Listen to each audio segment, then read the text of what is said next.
Halo semua, salam sejahtera Malaysia. Selamat datang ke channel Fels Lifestyle.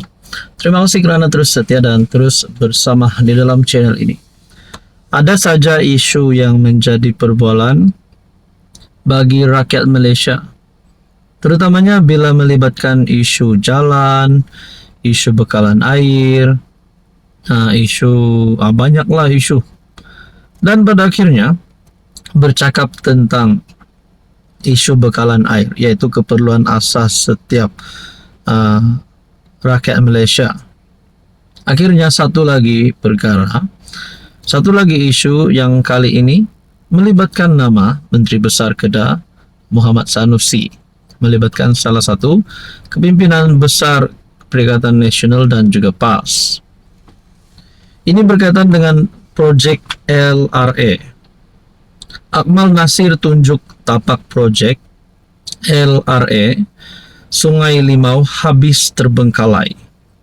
Projek loji rawatan air LRA Sungai Limau Kedah yang sepatutnya siap tahun ini langsung tidak menunjukkan sebarang perkembangan. Sejak lawatan terakhir yang dilakukan Timbalan Menteri Peralihan Tenaga dan Transformasi Air Akmal Nasrullah Muhammad Nasir tahun lalu. Awal Januari lepas, Akmal telah turun padang bagi melihat sendiri perkembangan di tapak projek LRA tersebut yang amat mengecewakannya. Beliau memuat naik video kunjungannya ke tapak LRA Sungai Limau dan memperlihatkan keadaan tapak projek yang sudah naik lalang. Kata Akmal, wang pembayar cukai rakyat Malaysia diguna untuk membantu rakyat Kedah. Namun lain pula yang jadi apabila ia diuruskan kerajaan negeri. Bila projek diurus kerajaan negeri pula jadi begini. Wang pembayar cukai seluruh rakyat Malaysia diguna untuk projek yang sepatutnya bantu rakyat Kedah dapatkan bekalan air. Lebih bingung saya dan pasukan memikirkan langkah kehadapan selepas projek ini terbengkalai. Sebelum ini MB Kedah Muhammad Sanusi berjanji untuk menyelesaikan projek LRA berkenaan pada Januari 2025. Bagaimanapun ia terus mengalami kelewatan serius sejak Julai 2024. Sanusi mengumumkan kontraktor tersebut ditamatkan kontraknya selepas gagal memenuhi lanjutan masa EOT terakhir yang tamat pada Januari.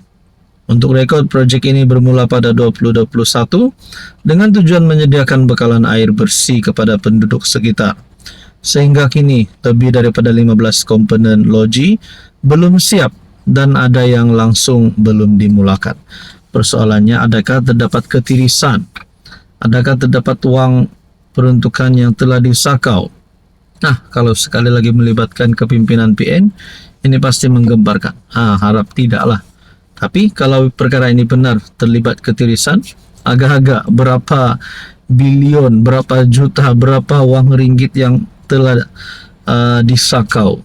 Nah, mungkinkah akan ditemukan di dalam kediaman ataupun di pejabat ataupun mana-mana. Nah, jadi harap-harap perkara ini tidak berterusan. Nah, kita harap perkara ini dan projek ini dapat diteruskan bagi memberi kelebihan kepada rakyat sekitar.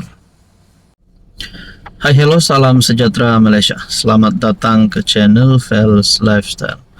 Saudara-saudara yang saya amat hormati, tuan-tuan dan puan yang saya amat hormati, seringkali kita melihat di media sosial ada saja perkara ataupun ada saja kritikan dan serangan terhadap Anwar Ibrahim. Sudah pasti serangan-serangan ini daripada kepimpinan pembangkang. Mungkin ada beberapa keputusan tidak popular yang dilakukan oleh Anwar Ibrahim.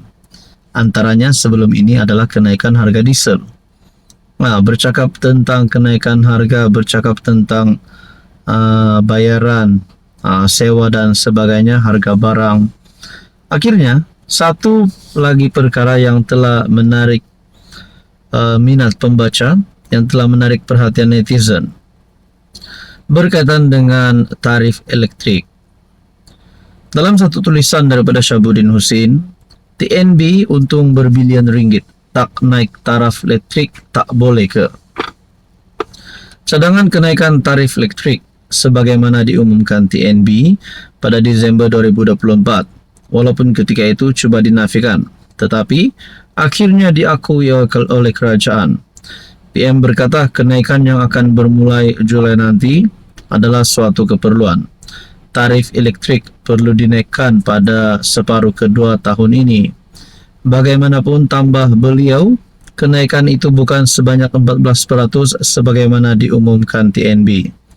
Anwar mengakui langkah itu akan menyukarkan atau merugikan, namun menyatakan kerajaan bersedia mendengar pandangan orang lain. Dalam kenyataan pada 27 Desember 2024, TNB memaklumkan bahwa Julai 2025, tarif asas elektrik akan dinaikkan sebanyak 14.2%.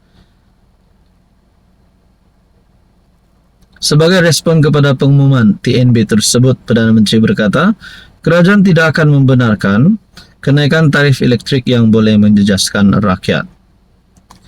Fadilah kemudian berkata, Kementerian Peralihan Tenaga dan Transformasi Air (Petra) yang diterajuinya tidak dirujuk dan dimaklumkan oleh TNB berhubung kenaikan tarif elektrik yang diumumkan. Dalam hal ini, sebarang pengumuman berhubung penetapan tarif elektrik di Semenanjung akan dikeluarkan oleh kerajaan. Sekarang apa sudah jadi? Setiap tahun TNB dilaporkan untung berbilion ringgit. Tak naik tarif elektrik tak boleh ke? Soal Syabudin Nursin. Jadi bermula daripada perkara ini, saya menimbulkan satu persoalan lah. Kalau ada beberapa kepimpinan di dalam kerajaan yang mulai tidak berpuas hati dengan perkara ini, adakah akan ada wakil rakyat? Akan ada parti yang menyokong kerajaan hari ini untuk bertindak keluar daripada kerajaan? Mungkin ada yang mulai bercakap, adakah dengan ini Anwar layak dipecat? Nah, jadi pada akhirnya pandangan ramai orang menjadi pandangan. Hanya menjadi pandangan, hanya menjadi satu kritikan, dan akhirnya Anwar Ibrahim sebagai PM pasti akan mengambil satu keputusan yang lebih bijak selepas ini. Karena kita tahu Anwar Ibrahim mengambil keputusan-keputusan ini bukan untuk diri sendiri, tetapi untuk kepentingan rakyat Malaysia. Jadi pada akhirnya, kalau ada yang kata ada MP tarik sokongan, ada parti tarik sokongan, ada yang berkata Anwar layak dipecat, bagi saya belum lagi kita boleh simpulkan perkara itu. Kita nantikan saja pada PRU 16.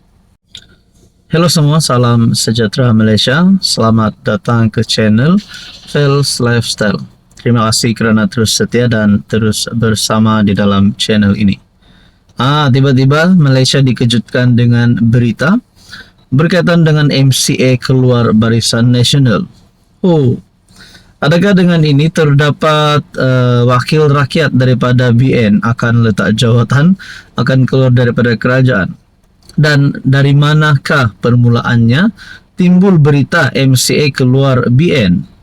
Saudara-saudara, berkaitan dengan isu tersebut, saya melihat dalam satu maklumat ataupun satu berita, tiada pihak termasuk DAP minta keluarkan MCA daripada Barisan Nasional. Nah, kita nak tahulah dari mana berita, dari mana akar cerita ini yang berkata ataupun memulakan isu MCA keluar BN. Adakah Presiden MCA dan Presiden UMNO sedang dalam pergaduhan? Kalau MCA keluar BN, agak-agak apa yang akan berlaku kepada Barisan Nasional? Apa yang akan berlaku kepada UMNO? Dan apa yang akan berlaku kepada kerajaan? MKT UMNO, Ahli Majlis Kerja Tertinggi UMNO, Abdul Rahman Dahlan, menolak dakwaan bahawa terdapat perbincangan untuk mengeluarkan MCA daripada gabungan BN. Rahman menjelaskan bahawa tiada mana-mana parti termasuk DAP yang merupakan sekutu dalam kerajaan gabungan serta pesaing politik lama MCA membuat permintaan sedemikian. Sebagai ahli pengasas kepada BN, saya tidak nampak pun keperluan untuk parti itu keluar daripada gabungan tersebut. Saya pun berfikirlah, DAP pun tiada buat kenyataan bahawa ingin MCA keluar daripada BN. Bahkan keluar daripada kerajaan pun Tidak pernah ada kenyataan daripada DAP. Adakah ada persoalan yang timbul kalau MCA keluar kerajaan?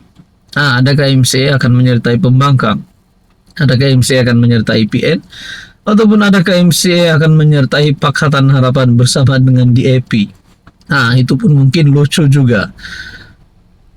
Dalam artikel ini berkata, setahu saya tidak ada perbincangan dalam UMNO yang mengatakan bahwa MCA perlu dikeluarkan. Jadi saya tidak tahu macam mana cerita ini boleh timbul, katanya. Presiden MCA Wika Siom mendakwa bahwa ada pihak luar yang mencadangkan agar UMNO menyingkirkan MCA daripada BN dan bahwa parti itu kini menunggu keputusan UMNO.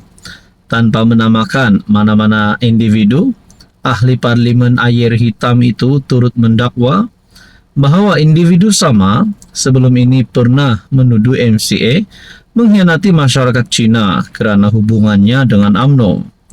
Timbalan Pengerusi UMNO Sabah juga menekankan bahwa peranan MCA dan DAP dalam memperjuangkan hak serta kebajikan masyarakat Cina adalah penting dalam menentukan sokongan mereka. Saudara-saudara, apa komen Anda?